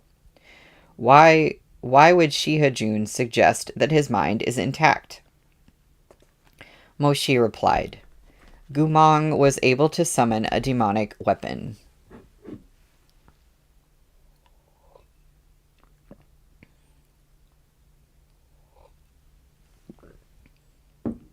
The Shenong Terrace elder let out a sigh of relief. Shiha-jun misunderstands, he said hastily. Although it is often said that summoning either holy or demonic weapons requires reciting an incantation, this isn't necessarily true. When its owner's emotions are exceptionally strong, or if they're in a very dangerous situation, the weapon may still be summoned, even without the incantation.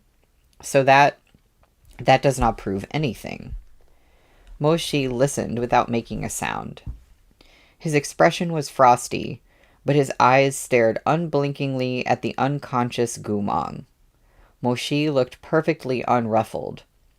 No one had seen that his grip on the sandalwood armrest had left a hairline crack in the wood. Another noble spoke from among the group. Your Imperial Majesty, regardless of all else, Gumong is simply too dangerous. If not for the timely arrival of the guards today, I'm afraid he would have killed many more people. That's right. Think of the sins he's committed. Why has your Imperial Majesty continued to extend mercy? Why not kill him and be done with it? Mu Ronglian's sort, who believed it was more interesting to keep people alive to torture them, were in the minority. The majority still held to primitive rules. An eye for an eye, a life for a life. Many nobles had blood feuds with Gumong, and they couldn't let an opportunity like the one that had presented itself today pass them by. Cries of, execute Gumong at once, filled the hall. The emperor twirled a string of jade beads on his hand, then smashed it down onto the sandalwood table. What are you yammering on about? He bellowed. The crowd fell silent at once. What a racket. First the harem won't shut up, and now it's the court's turn. We've got a headache coming on. The emperor pointed at the Shenong Terrace elder. You're nothing more than useless trash. If it weren't for Jiang Fuli's refusal to take your position, we would have fired you 1,000 times over. The Shenong Terrace elder could have cried. His was a difficult and unrewarding position to start. If it weren't for Jiang Fuli's refusal to take his position, he would have begged to resign 1,000 times over too. The emperor cooled down somewhat and abruptly turned to another official. When is Jiang Fuli coming back? He asked. The official fell to his knees. Your Imperial Majesty, this official is also useless trash.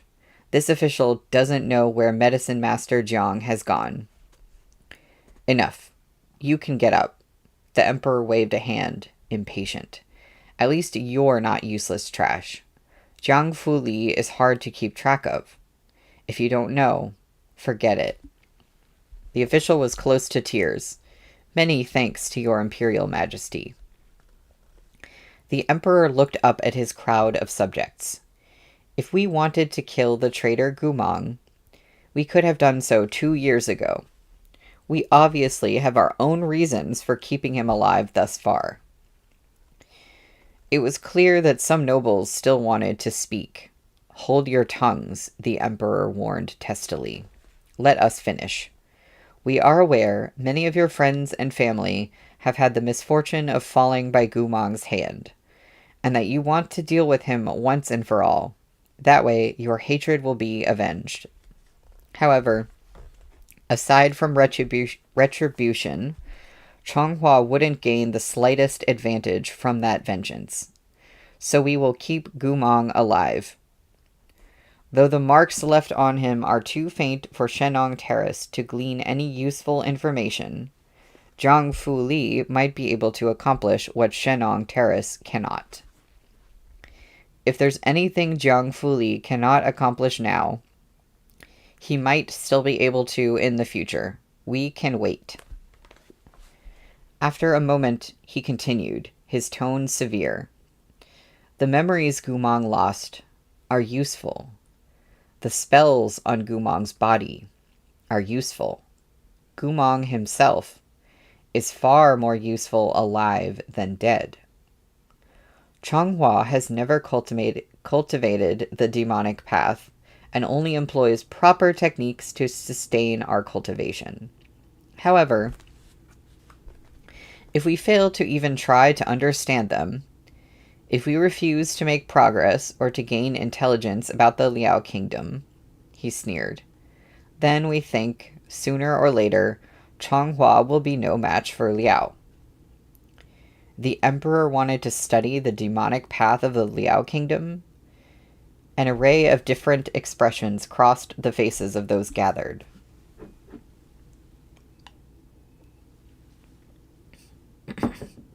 Excuse me. But how can Changhua dabble in dark magic? Even if we do it to know our enemy, it's still outrageously dangerous. One of the nobles present was the elder brother of the emperor's favored concubine. Being exceptionally stupid, he couldn't help but ask, Your Imperial Majesty, if you want to understand the Liao Kingdom's black magic, can't you just take a few more captives? Why does it have to be this one? The emperor rolled his eyes. Because the Liao Kingdom has already poured so much effort into him. He is unique. How hasn't that sheer idiocy of yours killed you yet? At that, everyone fell silent. After a spell, Murong Lian rose and bowed to the throne. Since your Imperial Majesty has explained his reasoning to us, he said, the subject naturally won't object. It's only that...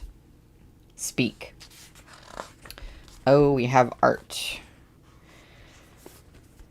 Today's events demonstrated that the malevolent qi in Gumong's body is extremely potent, capable of breaking through the protective barrier outside Luomei Pavilion. It is no longer safe to keep him there. He paused. If your Imperial Majesty can trust this subject, why not let me take Gumong into the custody of my manor? This subject will keep strict watch over him as atonement for allowing this day's disaster to unfold. Great. The Emperor thought this over, looking weary. This could be a solution. Many thanks to your Imperial Majesty, Murong Lian said. Then, before he could finish, a low voice interjected. No. Mo Shi, who had sat mute with his eyes closed all this time, finally spoke up from his sandalwood chair. He looked up at Wang Shujun and repeated his objection. No, you cannot take him away. At first, the Emperor was taken aback. Then he stroked his chin with surprise and interest, looking between Wang Shujun and Shihajun. Murong Lian stiffened, the corners of his mouth curling into a sneer. What special insight does Shihajun possess? Weren't you the one who thought Gumong might still have his memories? I did say that. Mo Shi rose, his height and the expression on his face both intimidating. So I will take him into custody. Murong Lian's gaze sharpened. Why, exactly? Mo Shi was curt. Because you can't beat him. You. Moshi turned toward the throne. Your Imperial Majesty, though Gumong has been stripped of much of his power, if he were to go berserk again, he would prove to be as formidable as he was today. Oh, and here is art. It's just the Emperor sitting there looking kind of smug.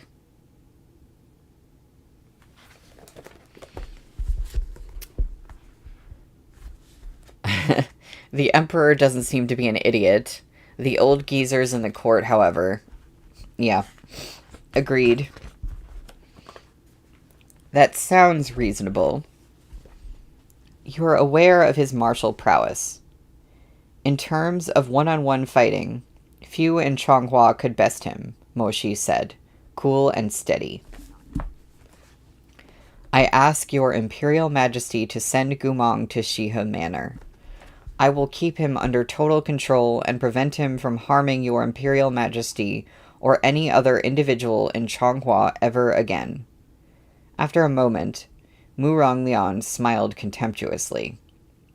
Shihe Jun uses such pretty language. But are we really supposed to believe that you mean to protect Changhua and his Imperial Majesty?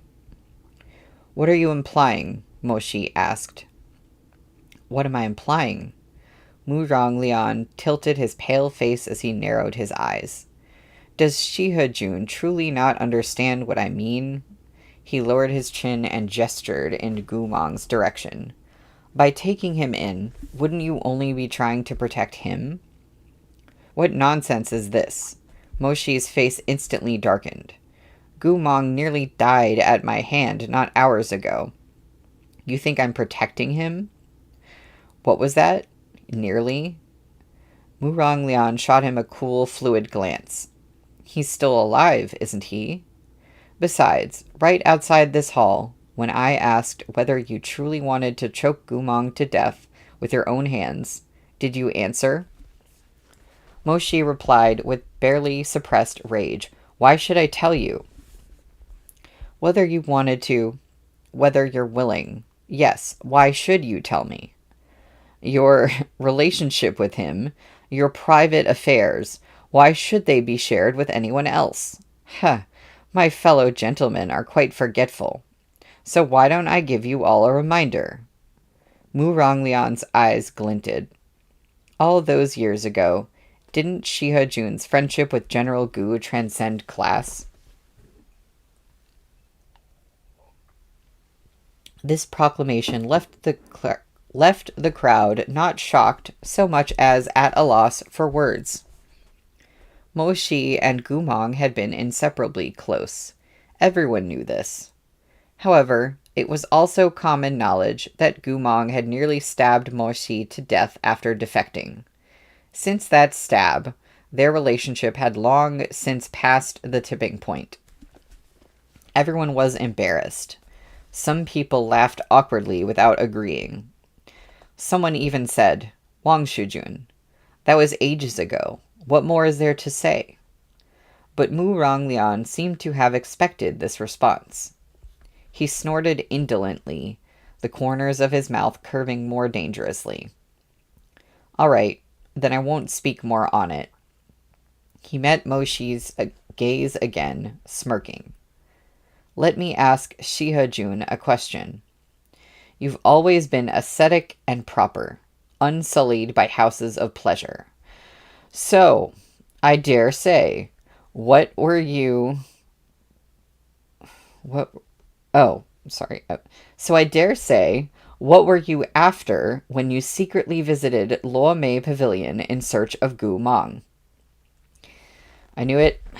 I knew he knew about it. Moshi's heart pounded.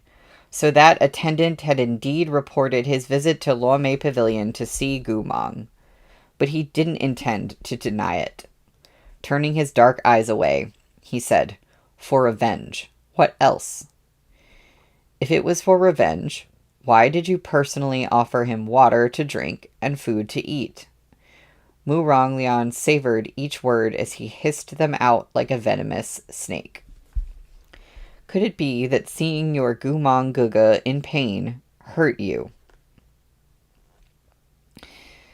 If they hadn't been in the palace of Chonghua with the emperor watching mere feet away, Mo Shi would have pelted Mu Ronglian with a barrage of fireballs. It was entirely possible that Mu Ronglian's head would have been smashed right off. "What the hell is wrong with you?" Mo Shi said angrily. "You followed me?" Mu Ronglian scoffed. "Like I would need to follow you. Luomei Pavilion belongs to me, doesn't it?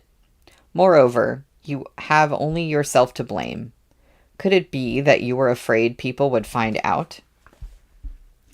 As their argument grew heated, one of the nobles tried to intervene. "Let it go. Shiha Jun has always been cold of face, but kind of heart. He was just giving some water to someone dying of thirst. Wang Shujun, why be so aggressive?" "Just some water."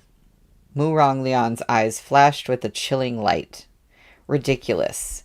In matters of vengeance, it would be rare enough for someone to resist kicking an already fallen opponent, and here Shihajun is offering him aid in a time of need. Such depths of moral righteousness have truly opened my eyes." He bent toward the throne. "Your Imperial Majesty may deny my request to take custody of Gumong, but Shihajun must not be allowed to take him back to his manor." It was rare for the emperor to see Mo Shi and Mu Ronglian argue so heatedly at court. Headache forgotten, he watched with rapt interest. After receiving this request from Mu Ronglian, he found himself undecided. "Well," he muttered. The emperor's hesitation compelled Mu Ronglian to continue. "Shihajun gave Gumong water even when he was confined at Luomei Pavilion. If Shihajun were to take Gumong into his home, who knows what else he would give him?" These words contained a sly hint of innuendo within their derision. Some of the nobles thought Mu Ronglian was going too far, and they shot meaningful glances his way in an attempt to get him to shut up. Visiting male prostitutes didn't raise eyebrows in Chonghua, but actual relationships between men were wholly forbidden. This was especially true for pure-blooded nobles like Mo Shi. The spiritual energy in their lineage was far too precious to waste. The righteous choice for such men was to carry on their bloodline, so Chonghua forbade them from engaging in unseemly affairs. Furthermore, how could an aloof and noble person like Shihajun associate in such a way with filthy, low-born trash like Gumong? The nobles felt this strained belief. They thought that Mu Ronglian had gotten rather too carried away in his desire to slander his rival. Only Mo Shi, the victim of the slander himself, knew the jab had landed. "Shihajun, you wouldn't want to raise any questions about your allegiance," Mu Ronglian drawled. "You'd best stop meddling." After a breath, Mo Shi turned, his expression hostile. He glared at Mu Ronglian to ask, "And if I refuse?" And that is the end of the chapter.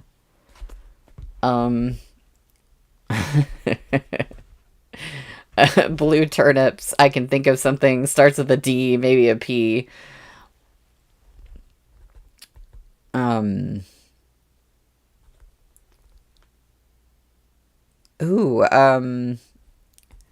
can be whatever I want to be. Does he treat Gumong like shit because he doesn't love Mu Ronglian like that? He jelly? Yeah, I kind of wonder if Mu Ronglian has some kind of also weird, twisted feelings towards Gumong, and he is acting out of jealousy. That actually might make sense. That might make a lot of sense. It's 4:53, and we just got to another chapter. So, okay, it's a really short chapter, though. So I think I'm going to read chapter 3, and then we're going to stop for the day. Now, This risks me putting us at like a really big cliffhanger, but we will be resuming on Wednesday. So I think I can wait like 2 days. Um, okay, we're on page 253, chapter 23, which is called Prize. Yay! Murong Lian lazily rolled his eyes. Without even turning to look, he smirked and said, "Then Shihajun can anticipate further conflict with this lord." Murong Lian's shift in self-address was a transparent attempt to intimidate Moshi with this lord's imperial bloodline. Moshi was fully aware of this. His expression grew frostier and his aura more terrifying. There were a few beats of silence in the palace hall, a hush that was broken when Moshi next spoke. "Remember this. Gumong carries countless secrets and owes countless blood debts. But because of your selfishness, this incident occurred while he was in your custody." Moshi paused, his gaze darkening like ice as it shattered. "I will not let you have him. If Wang Shujun has more to say, I wait with bated breath. You. Of these two people, one was a prince of the aristocracy, while the other was a general of the military." Their exchanged glance flashed like lightning and disappeared just as quickly. Murong Lian's face was almost translucent in its pallor, the clenching of his jaw extraordinarily stark against his skin. He ground his teeth for a long moment before barking with laughter. "Very well. You still dare to claim you're not protecting him? You dare to claim you hate him?" Murong Lian's eyes glinted like poison feather wine, and his smile tightened on his face. Poison feather wine has a footnote. Genjiu, wine made poisonous with the touch of the mythological Zhen Yao's feather. "Moshi, haven't you noticed? What you're saying to this lord right now is exactly what Gumong said when you were the one floundering, and he was shielding you." Moshi looked down at Murong Lian calmly, something subtle in his expression. "To claim that you hate Gumong is utterly laughable. If he's handed to you today, sooner or later, calamity will befall Changhua." Unexpectedly, Moshi started smiling as well. His smile was almost upsettingly handsome, but his eyes were terribly cold. "How did Gumong ever protect me? I only know that he left a scar on my chest that will never fade. I only remember that he tried to kill me. I hate him." Moshi spoke evenly, his eyes as clear as fresh fallen snow. "You say he once protected me. My apologies, Wang Shujun, but that happened so long ago. This general doesn't remember anymore." He turned, took a knee before the imperial throne, and lowered his gaze. "Your Imperial Majesty, none in Changhua know Gumong's spells better than I. Moreover, Wang Shujun has failed in his supervisory duties, which resulted in today's disaster. I request to be allowed to detain Gumong and enforce stricter scrutiny upon him in my manner." Murong Lian turned. "Moshi, you've been working tirelessly to protect him from the moment you returned," he snapped. "What exactly are you planning?" Moshi chose not to dignify Murong Lian with any further response. The emperor thought it over. Just as he was about to speak, an imperial guard sprinted to the door and whispered anxiously to the herald. The herald's expression instantly changed as he hurried deferentially up to the throne. "Your Imperial Majesty, an urgent report from the capital." The emperor nearly kicked over the table. "This is the second time tonight. What now?" The herald's face was drained of color. "There's been a massacre at the Mansion of Beauties in the northern quarter. Almost everyone was killed, including official Yuwu of Chengtian Terrace." "What?" The crowd was shocked. Even the emperor rose Even the emperor shot up from his throne, wide-eyed. Who is responsible? No one knows. By the time the Imperial Guard discovered the situation at the mansion, the criminal had escaped. They even left a message on the wall. What message? The official was still petrified, and he stammered out his answer. This humble one is lonely, sincerely seeking wives. This humble one is lonely, sincerely seeking wives? The emperor repeated it twice, his temper flaring. What nonsense. What deranged old bachelor would write this kind of thing and murder a bunch of people? Does he want to kill, or does he want women? He paused, and when he spoke again, it was in a still more irritable tone. Are there no other clues? No, not yet. The emperor once more resorted to his favorite catchphrase, useless trash. He sank back against the throne and collected himself for a while. His lashes fluttered as his attention fell again on Moshi and Muranglian. An idea had popped into his head.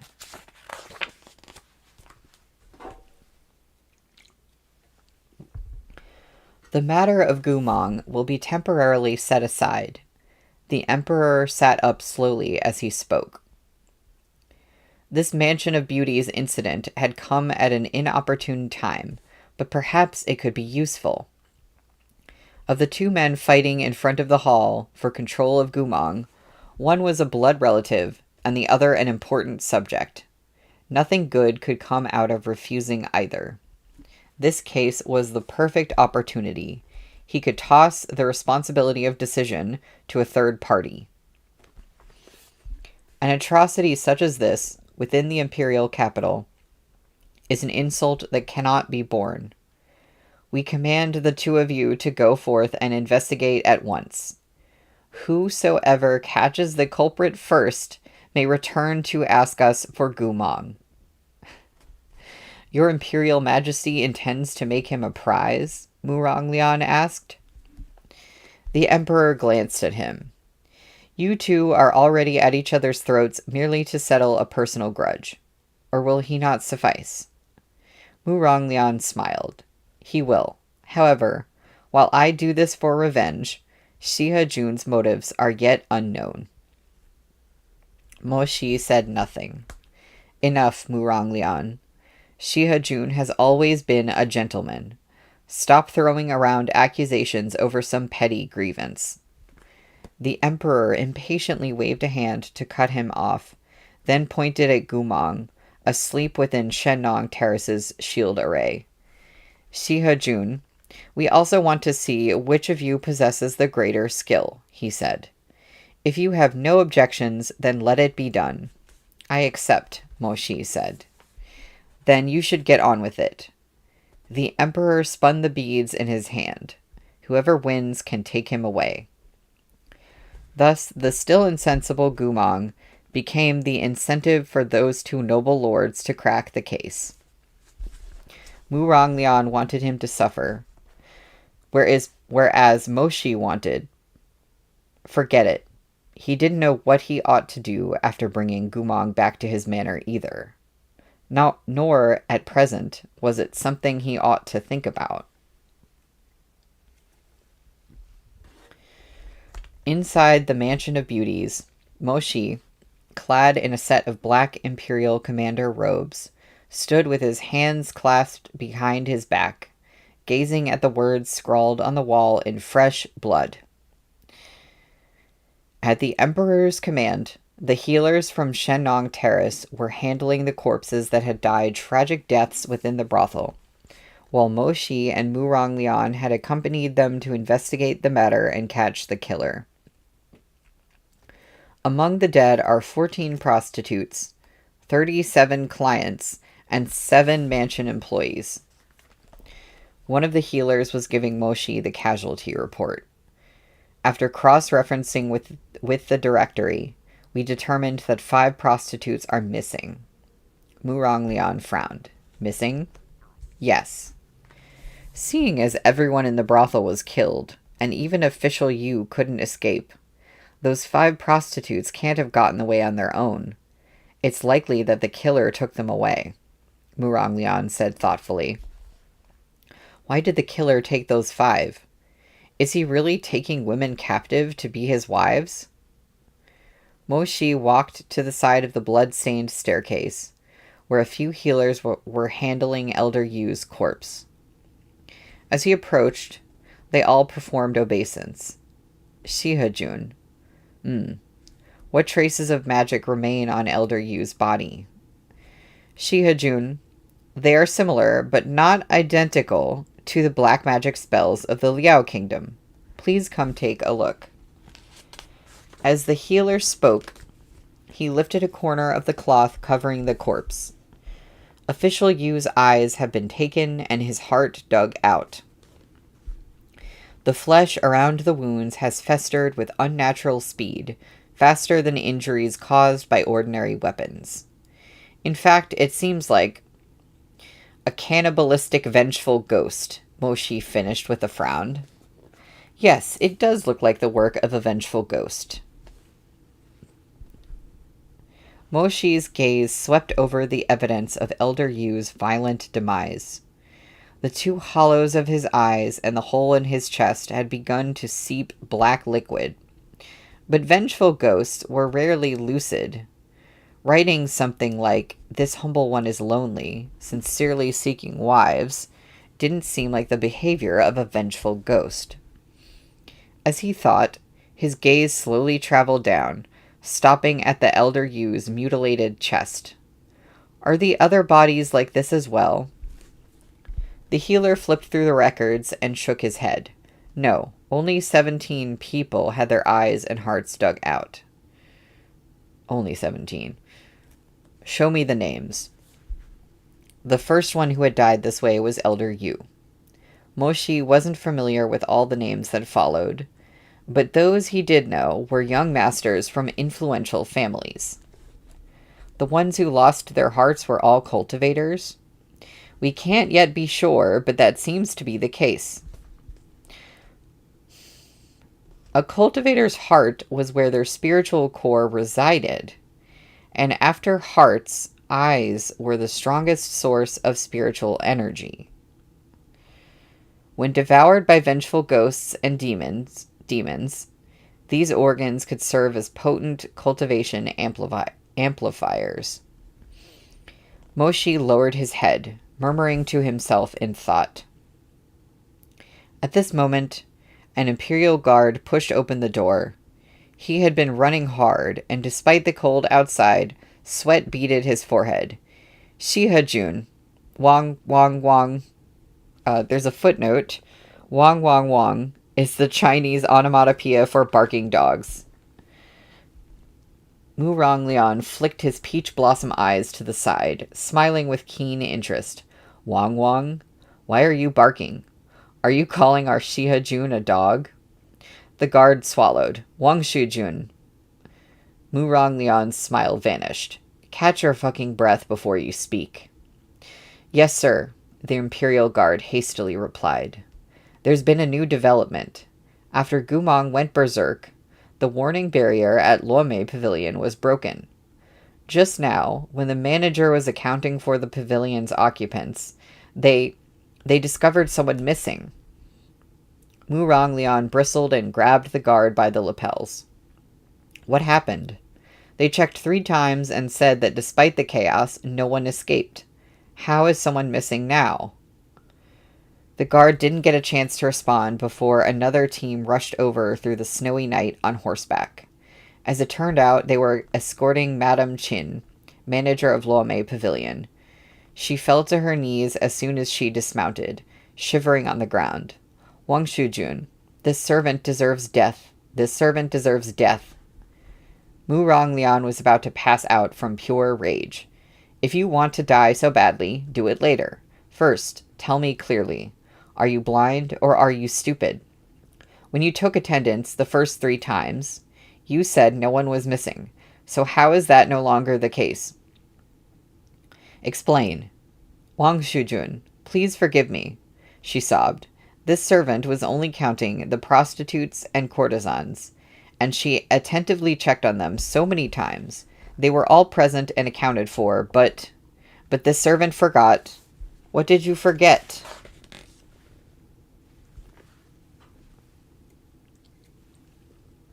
This servant, Madame Chin wailed. This servant forgot there was a bedridden cook in the kitchen side room. A cook? Murong Lian was stumped. Yes, a month ago, when you punished Gumong to confinement and reflection and reduced his meals, he couldn't stand the hunger and went to the kitchen to steal food, Madame Chin cried. That cook bumped into him and hit and cursed him, but he set off Gumong's sword array and was cut to ribbons. Everyone was silent. The doctor said those wounds required at least a few months of bed rest, so at first, I didn't expect that he could possibly do anything. How could I guess that he would sneak out when Gumong broke the barrier?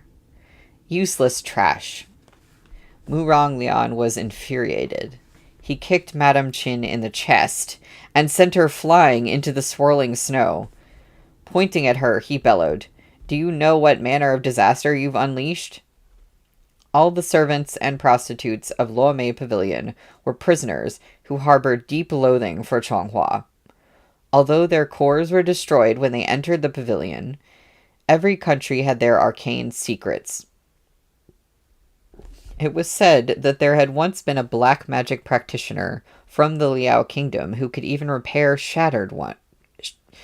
Sorry, I'm losing the ability to read. Who could even repair shattered cores. So a great many barriers were layered around Luomei Pavilion. No one could have predicted that Gumong's rampage would let him break through every single one of those barriers. Moreover, it would have been one thing for them to be broken, but then a bedridden man had suddenly jumped up and taken the opportunity to escape, and the manager had only just figured it out. Even worse, not long after this cook disappeared, there had been a bloody massacre in which almost 100 citizens of the capital had lost their lives. If the emperor were to take a closer look at this, who would he blame? None other than Murong Lian. Despite himself, a red flush stained Murong Lian's pale face. He felt nearly faint. Gumong, Gumong, he raged. Once again, it's all your fault. He turned on his heel. Go get that cook's file and bring it to me to examine. Where did he come from? How old is he? What's his life history? I need to know every detail, down to how many women he's bedded. Hurry up. Yes, yes. Staggering to her feet, the madam mounted her horse and galloped away in a panic. Shaking out his sleeves, Murong Lian returned to the Mansion of Beauties in an anxious fury. He tilted his head and stared, panting, at the words written on the wall. This humble one is lonely, sincerely seeking wives. One of Murong Lian's personal attendants found himself compelled to offer a suggestion. My lord, what do you want? Murong Lian snapped, irascible as ever. This isn't right. Mind a jumble, Murong Lian was briefly bewildered. What's not right? Gumong injured that cook a month ago, and now Gumong's gone berserk and the cook took the chance to escape. The attendant's voice lowered as he glanced cautiously at Murong Lian. Don't you think it's a little too much of a coincidence? Murong Lian considered this, narrowing his eyes. You're saying that the cook planned this? That he made use of Gumong? Or what if Gumong wasn't the one being used? If you look at all the evidence, my lord, should we not imagine the worst? Is it not possible that Gumong and that cook planned all this together? Murong Lian's heart tightened. What country was that injured cook captured from? The attendant had been worried for precisely this reason. He lowered his head. The Liao Kingdom. So that cook was another dog bastard from the Liao Kingdom? Murong Lian's back was drenched in cold sweat. At this moment, Gumong was still in the palace. It was better to be safe than sorry. If Gumong really had devised some unknown scheme with that cook, and if the two of them were working together to create a diversion and lure the tiger from the mountain, then... The blood drained from Mu Ronglian's face. After a breath, he strode out into the snow. Summon my golden-winged snow Pegasus. I must go to the palace at once to see his imperial majesty. That's the end of the chapter. I got momentarily fixated on golden-winged snow Pegasus. That sounds very cool. But, this is getting interesting. I feel like I suddenly have like a million things to have theories about. We're gonna stop there because it's 5:14. And next time we are gonna pick up on page 263, which is chapter 24, which is called Flower Pluckers Are Human Too. So that's a fun title. Yeah. Golden Winged Snow Pegasus is kind of a mouthful.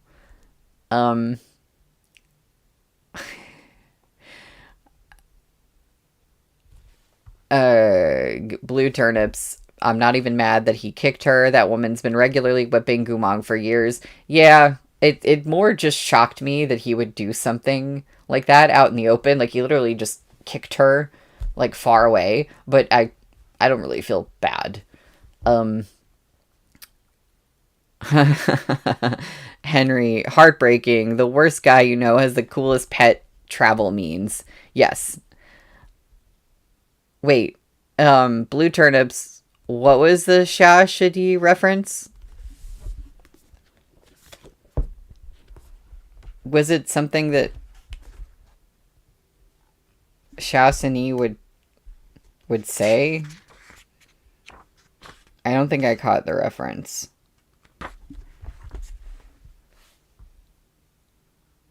Oh, the are human too. I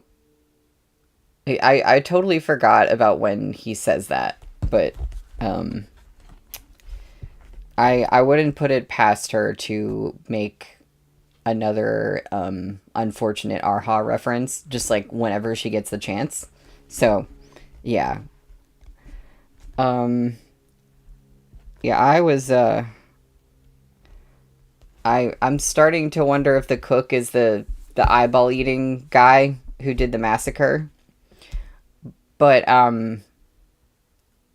I was stumped many a time during this stream, but this was a lot of fun. Things are really picking up, and the next stream is gonna be Wednesday, 3 to 5, same time. Thankfully, we don't have to wait a whole week. I'm really excited to find out what happens next. So I will see y'all on Wednesday, and thank you so much for coming to the stream. I really appreciate it. Peace out.